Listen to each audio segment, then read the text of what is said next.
La Commission souhaite également accorder plus de liberté en matière de taux. Alors, ce sujet est un sujet qui est débattu, comme vient de nous le dire Donato. Tout d'abord, il convient de souligner que la détermination du taux de TVA a une grande importance, à la fois pour les États, parce que cela va influencer leurs recettes, mais également pour les entreprises, parce que l'application de taux réduits peut permettre de développer une activité nouvelle plus facilement, peut dynamiser des activités anciennes. Le taux de TVA est fondamental pour tous les produits et tous les services à destination des particuliers, mais également à destination des assujettis non récupérateurs. On peut se rappeler que lorsqu'on a décidé d'appliquer le taux réduit aux travaux à forte intensité de main-d'œuvre, ce secteur s'est développé et la fraude a été réduite. Aujourd'hui, les principes qui sont appliqués en Europe sont les suivants. Tout d'abord, le taux normal de TVA ne peut être inférieur à 15%, mais les États membres ont bien entendu la possibilité d'appliquer un taux supérieur. Le Luxembourg, aujourd'hui, applique un taux de 17%, qui est le taux minimum pratiqué, alors que le Danemark, la Suède ou la Croatie appliquent un taux normal de 25%, ce qui, lui, là, c'est le maximum qui est appliqué aujourd'hui.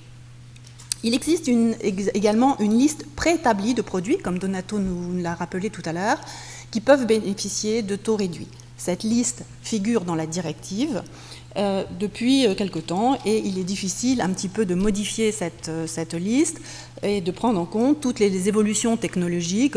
Ainsi, lorsque l'on parle du livre, on ne parle pas du livre électronique parce qu'à l'époque, il n'existait pas et il y a beaucoup d'exemples comme ça.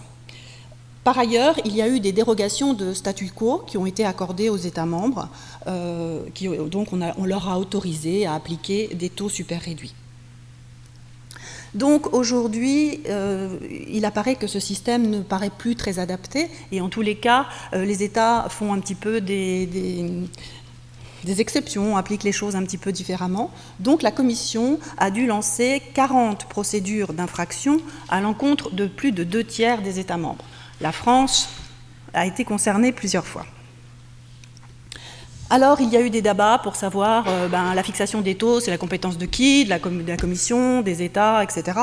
Mais le sujet est aujourd'hui dépassé grâce à la Commission qui, très intelligemment, propose aujourd'hui de donner plus de souplesse au système et propose 2 options. Comme Donato nous l'a dit, la première option consiste à conserver le système actuel, mais en l'améliorant.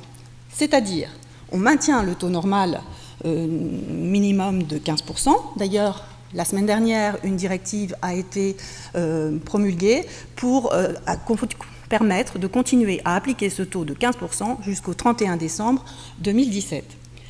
On maintient une liste, mais on élargit cette liste et on se donne la possibilité, très régulièrement, de la mettre à jour. Donc ça répond un petit peu aux besoins. Et ensuite, on étend les dérogations qui sont actuellement applicables à tous les États, c'est-à-dire que pourquoi pas bénéficier du taux réduit sur les vêtements pour enfants. Tout le monde pourrait. La deuxième option, elle est plus ambitieuse peut-être. Elle consiste à accorder une liberté totale de fixation des taux si cela n'induit pas, bien entendu, des distorsions de concurrence. À introduire une limitation du nombre de taux. Il ne faut pas que ça devienne incompréhensible pour les entreprises. Donc Donato nous a parlé de 4 taux. Et bien entendu, il faudra quand même mettre quelques garde-fous parce qu'on ne sait jamais. Et je crois comprendre que le bénéfice du taux réduit ne serait pas applicable aux biens de grande valeur qui sont facilement applicables. Donc Donato nous a déjà dit que l'option 2, finalement, peut-être que les États n'ont pas vraiment envie de se lancer dans cette aventure, on n'en est pas vraiment sûr.